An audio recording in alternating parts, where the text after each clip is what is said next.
Fala galera, hoje é o primeiro vídeo do seu curso de estrutura de dados. Bom galera, vamos começar falando um pouco sobre o que será abordado nesse curso. Iremos tratar em partes, então vamos lá. Parte 1, que é falar sobre os tipos de estruturas de dados, segunda parte, que é abordar estrutura uma por uma, e a terceira, que é codificar cada uma delas. Eu vou falar delas e depois codificar, porque você pode precisar saber o que é rapidamente, porém não precisa ainda codificar, pois tem pessoas que têm uma ideia sobre programação. Agora vale lembrar que se você só olhar e não praticar aqui com a gente na hora do código, você não estará aprendendo. O que é uma estrutura de dados? Bom, primeiro vamos falar um pouco sobre o que é uma estrutura de dados e sua importância antes de estudarmos registros, ponteiros e o conceito de nó, um tipo abstrato de dados, TAD, muito importante para aprender todo o conteúdo deste livro. É conhecido como registro, em linguagem C denominado struct. Um struct é uma TAD que agrupa variáveis em um formato de conjunto, podendo estas variáveis serem homogêneas ou heterogêneas. A ideia de usar um struct é permitir que, ao armazenar os dados de um mesmo conjunto de dados, isto possa ser feito com uma única variável.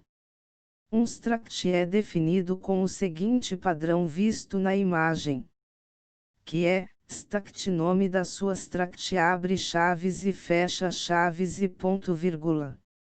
Note que a palavra struct é uma palavra reservada em linguagem C.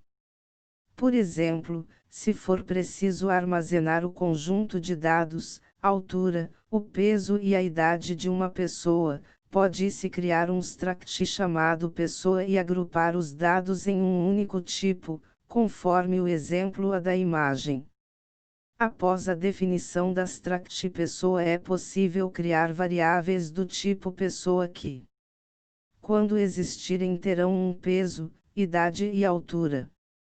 Como por exemplo está codificado na imagem. O entendimento e utilização de structs são imprescindíveis para a criação das TADs que serão apresentadas, pois a partir do conceito de struct criaremos nós, que é a principal ferramenta utilizada para a construção de listas, pilhas, filas e árvores. Um nó irá conter sempre os seguintes dados: os valores que serão armazenados na estrutura de dados estudada. Estes valores dependem sempre da aplicação na qual a estrutura de dados estará sendo utilizada. Exemplo, uma lista utilizada em um sistema de gerenciamento de uma biblioteca poderia ter valores relacionados a livros, ou seja, uma lista de livros, onde cada elemento da lista teria dados de um livro, nome, autor, ISBN, etc. 2. Um mecanismo para unir os nós em um só conjunto, gerando assim uma única TAD. Para conseguirmos criar nosso mecanismo para unir os nós, precisaremos de dois conceitos de programação muito importantes: os endereços e ponteiros. Primeiro, vamos entender o que é um endereço. A memória RAM, Random Access Memory, de qualquer computador é uma sequência de bytes.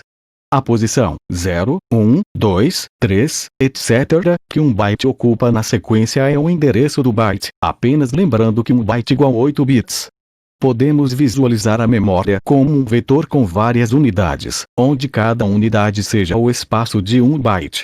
A figura 1 apresenta uma memória simplificada bem pequena de 1 seja megabyte, ou 1048576 bytes. Ou seja, na linha 1 foi criada a variável do tipo ponteiro p, enquanto na linha 2 foi criada a variável do tipo valor i, que recebeu o valor 10.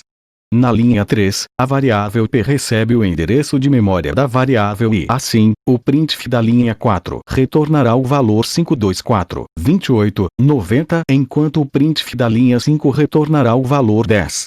Vamos focar nossa atenção neste momento em criar variáveis do tipo ponteiro. Toda vez que dissermos que estamos criando um ponteiro, entenda que é uma variável do tipo ponteiro. Considere agora o seguinte código. Para usarmos um ponteiro, precisamos alocar espaço na memória do computador e então guardar na variável ponteiro o endereço de memória deste espaço alocado. Como faremos isso? Usando uma função da linguagem C denominada malloc. A função malloc aloca espaço na memória do tamanho que você desejar passar por parâmetro.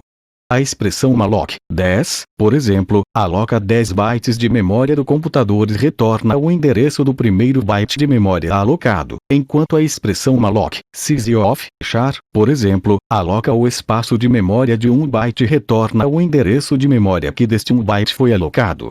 A expressão malloc sysof struct pessoa irá alocar o espaço de memória de 20 bytes, necessários para alocar 2 variáveis do tipo float, 8 bytes cada, e 1 variável do tipo int, 4 bytes, retornando o primeiro endereço de memória dos 20 bytes alocados.